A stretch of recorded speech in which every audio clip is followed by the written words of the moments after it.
Hey guys, it's Tony Gattari here from Achievers Group with another practical business video vitamin.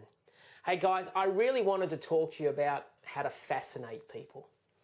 I really wanted to show you what are the triggers of fascination. And I want you to be really comfortable here that what I'm about to share with you is not manipulation, but it is some principles of persuasion. And I want you to be really comfortable that although these may not be important to you, they are important to a lot of other people. You know, and clearly a lot of people live in denial. A lot of people actually say, well, I'm not driven by that. A lot of people say, you know, I'm logical in my buying decisions. Well, we're not that logical. In fact, statistically, how the brain works, we are very much driven by emotion. It's almost like, you know, that old cartoon where you have the angel on one side and the devil on the other side, and they're having a conversation all the time. It's the ego and the ids. You know, the id is the ego is what my perception to the world. The id is what I truly do, who I naturally am. And I just wanted to give you one of those triggers of fascination, because if you can fascinate people, they are influenced by you. And great brands around the world do this, and we all know that they do this. So I just want to share with you, so when you are being marketed to, you can defend yourself, because the best way to overcome these techniques is to know that they're being done to you and expose them as just a form of persuasion. But clearly, if you're in selling and marketing, it's really important that you equip yourself to do this in your business if you feel it's correct. So let's go through them. Number one is lust. Lust is the anticipation of pleasure. There is no doubt that many TV ads, especially food ads, are actually placed on strategic times.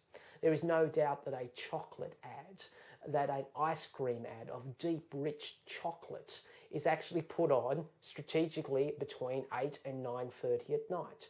There's no reason that a Domino's pizza ad is actually strategically placed when you are most likely to have alcohol or you're watching a sporting game. That is lust, the anticipation of pleasure. There is no doubt that a part of my industry is the industry of wealth creation. There is no doubt that a lot of people go there seeking the miracle pill. You know what the miracle pill is? I don't want to work a day in my life, and I just want to earn a stack load of money for doing nothing. That's really called lust. Now, you can call it greed, you can call it lust, whatever you want, but it is a human driver. The next trigger of fascination is mystique. You know, there is an old saying, where there is mystery, there is margin. Mystique is unanswered questions. Clearly, we see this in a lot of books, because a lot of books start with the word secrets. There is a secret for this, there is a secret for that, there's a secret for that. It's unanswered questions in the mind of you, and you're fascinated by finding out the answer. You will spend a fortune to find out the secret of how somebody has achieved something. Okay, and that clearly is a great point of fascination. That's why you actually see a lot of people, when they advertise that we have found a secret, insider tips, the stuff that you shouldn't know about our industry. Okay, it's almost like there is some unanswered questions that you're going to deliver. You're going to reveal the truth to me. Okay, next one is alarm. Alarm is a trigger of fascination. Alarm is the cause and effect. Alarm is, if you don't do this, this is what will happen to you. And alarm is a marketing weapon. There is no doubt that insurance agents use alarm. The alarm is, well, what happens if you die? How will your family survive? Alarm is actually used in superannuation. Do you have enough put aside? Don't you know that you'll be technically broke if you don't have X amount of dollars in the bank account by the time you retire? That is alarm. Alarm is making sure that there's a time-based offer that you have to do something, and there is a threat, an immediate threat of consequence that forces you to change your behavior. So that is alarm. Next principle is prestige. Now, prestige is our desire to actually show people that we are powerful. No, not powerful, that we have prestige. And we have a lot of prestige brands, don't we? And between you and me, you've got to ask yourself the question, are they really manufactured better? Now, they probably are, but are they manufactured better where one handbag, which is worth $50, and another handbag is worth, $5,000, is that handbag manufactured that times better, 100 times better? Of course not. But what it is, it's the prestige that goes with that brand. That's why the brand is on the outside of the bag, because the bag is about showing a badge that you've actually made it, a badge that you are successful. And we all have badges. That's why some great car brands have these badges on the front roof, like a Rolls Royce or a Jaguar, right? It's a sign of prestige.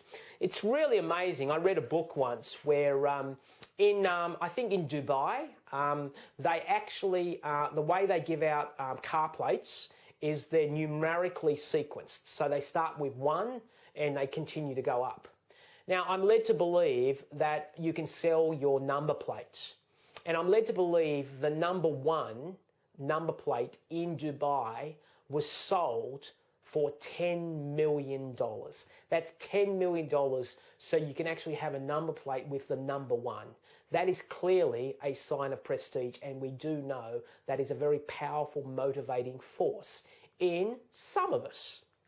Next one is power, control over others. Now, we're safe to assume that a lot of people will associate their career with power. They will actually take on courses in order to rise the corporate ladder so they can actually have control. They will actually go to great lengths of, investing an enormous amount of time staying back at night in order to gain more power. Sometimes information is power, so they crave information because that is a form of power. Sometimes their expertise is their power. And clearly understanding that some of us have a desire to control others, and we actually buy things that allow us to control others. We dress in appropriate style, so we actually feel like we're the power negotiator, the power leader. Classically, there is a certain way to dress in order to gain respect, and that is control over others. I have the largest office. I have the best parking spot. That is control over others. Look, the next one is vice. Now, what is vice? If you want to fascinate people, you actually need to go away from the herds. And clearly, the great book that I'm sharing with is by Sally Hogshead called Fascinate. And in vice is the ability to go against the rules. It's clearly evident to me and to you that one of the things that Apple did really well initially in about 1984 is they did a world famous TV advertisement which highlighted 1984, the book by George Orwell. And the ad was about an athlete running in and getting a hammer and breaking a screen that a person was on, like a dictator was on. And the whole concept behind Apple at that stage was actually dare to be different. It's working against the establishment. And clearly, Apple got a huge cult following because it went against the establishments. And it's obvious to me that vice is also very evident in the music industry. The music industry, clearly has had an issue with file sharing of musics. And one of the things that they probably did wrong in hindsight was they effectively tried to sue these companies. And because these companies weren't centralized, they didn't know how to sue. But the publicity that created, it actually generated a lot of teenagers who felt file music sharing was really cool because they could be rebellious in their own way.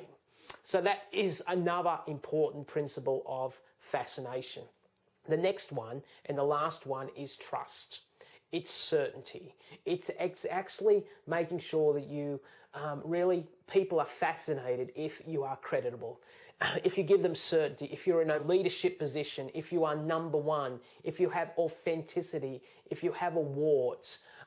If you say that you've been in business for 138 years, that is a level of trust. So just in summary, guys, just really wanted to share this with you, that from that amazing book by Sally Hogshead called Fascinate, she articulated 7 triggers of fascination. And fascination is about persuasion and marketing.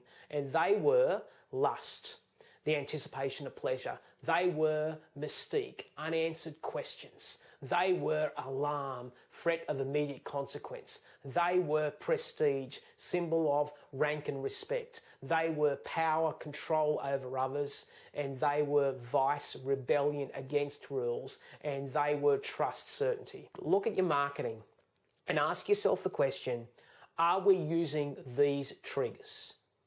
Now, just because they're not important to you doesn't mean they're not important to your target markets. We are incredibly driven by emotion. We justify logically, but we are incredibly emotional creatures. And it's really important to understand these are some really powerful triggers of change and persuasion, because if you can fascinate people by your product or brand, they will actually buy your product and brand. So until next time, have a wonderful week and God bless you and bye.